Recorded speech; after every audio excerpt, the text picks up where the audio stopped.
All right, Mazda CX-50 for 2025, and this is the hybrid, which is all new. Mazda partnered with Toyota. This is the Toyota hybrid system, the 2.5 liter with the 3 electric motors, but we'll talk more about that when we're driving. We get 3 trims of the CX-50 hybrid for 2025, and of course they're called completely different things in the US and in Canada. In Canada, we start with the GSL, then a Curo, I think it's called, and then a GT, and this is the GT. So we get larger 19-inch wheels. The hybrid gets more cladding and hybrid badging. In the US, the trims are, I can't remember what the base trim is called, but then it goes premium and premium plus. So this is premium plus in the US, this is GT in Canada. As you can see, this is like the dark silver metallic. I know that's not the right name for it, but it gets a really nice terracotta leather interior. On the base trim, you're gonna have a faux leather, but this top trim, the GT or Premium Plus, gets a beautiful leather interior. Let's have a quick look around. Mazda SUVs are unmistakable. To me, they all kind of look the same, even all the way up to the CX-90, which is the largest one, because they all look the same, which is a good thing for the brand, I think. I think Volvos are all super recognizable, BMWs with their kidney grille, Mazdas, same thing. Love this black grille, which I think is specific to this top trim, but again, unmistakably Mazda. The hybrid automatically is all-wheel drive because we have one electric motor powering the rear wheels for all-wheel drive when it kicks in. So it's not full-time all-wheel drive. Again, we have our hybrid badging, and this top trim does get a power lift gate. We have a good amount of room in the CX-50. I feel like it's just actually a lot of room. We have a spare tire, and I actually don't even feel like the load floor is that much higher because of electric motors. Our rear seat folds 60-40. We do have 3 tethers for car seats, and we can easily fold those back seats down with these levers back here, and then we have hooks and lights. All right, so this is, as I mentioned, Toyota's hybrid system. So it's a 2.5 liter 4-cylinder with 3 electric motors. The rear electric motor is powering the rear wheels for a part-time all-wheel drive. This is an electronic continuously variable transmission. We can tow up to 1,500 pounds, which obviously isn't very much, but you're not buying the CX-50 hybrid for towing. It is like a typical Toyota where it's quiet, and then all of a sudden the gas engine powers up, so you can really hear that. But it's a really comfortable drive. I've been driving it for hours today on the highway and in the city and downtown. It's very comfortable. Still has Mazda's great handling and comfort, and these seats are fantastic. And this size makes for great agility, parking, the excellent backup camera, the city driving. It's a really, really nice drive.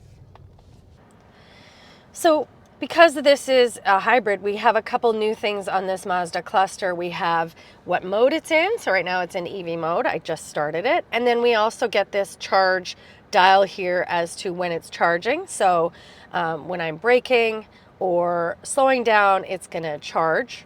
And when I'm using the electric motors and the battery, it's gonna go up in that dial right there. So that's new for the CX-50 hybrid. This is the first non-plug-in hybrid for Mazda.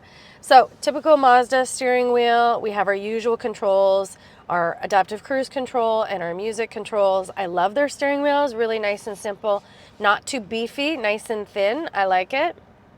Our touchscreen is pretty far, but it is a touchscreen when in Apple CarPlay, and it does offer wireless CarPlay. We have dual zone climate control with heated and ventilated seats and a heated steering wheel. Nice little cubby storage here, 2 good sized cup holders, a good solid gear shift knob. Let's have a look at the backup camera. It's excellent. A 360 view and a good clear rear view. Let's see if the wheels turn. Yes, it does. The little lines turn when I turn the wheel. Love that. It's always helpful in parking lots, even though this thing isn't very big. And then my drive on Mazda means drive modes. So drive modes are power, I guess that means sport, normal, and trail mode. I'm surprised the CX-50 has a trail mode. And then our dial here. And then our dial here, which also controls the screen when we don't have it in CarPlay or in touchscreen mode. And I know it's impossible to see on camera, but we do get a head-up display in this top trim. This is that beautiful terracotta leather I was telling you about, and the top trim does get leather, whereas the bottom trim does not. We also have a huge panoramic sunroof. The first part opens. Love that. It's just so nice and bright back here with the big sunroof, the light interior. It looks fantastic. Of course, we have 2 cup holders in the center armrest.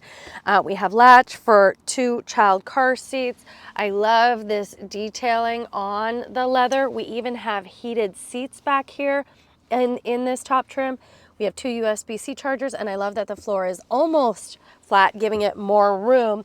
I'm 5'1" and I have plenty of room back here. This is in my driving position, but I have plenty of room. It's really comfortable. And I know one of you keeps asking me to put my seatbelt on in the back seat. So here we are. I've got my seatbelt on. It's comfy. It's a really nice headrest. I'd say this is a very, it's a good size. All right, you can still get the straight gas CX-50, and I'll link my video from 2024 below. But this hybrid CX-50 starts at 42,950 Canadian dollars and 35,840 US dollars. This is the top trim, as I mentioned a couple of times. This is GT in Canada and Premium Plus in the US. This one has spec 51,000 Canadian dollars or about 42,000 US dollars.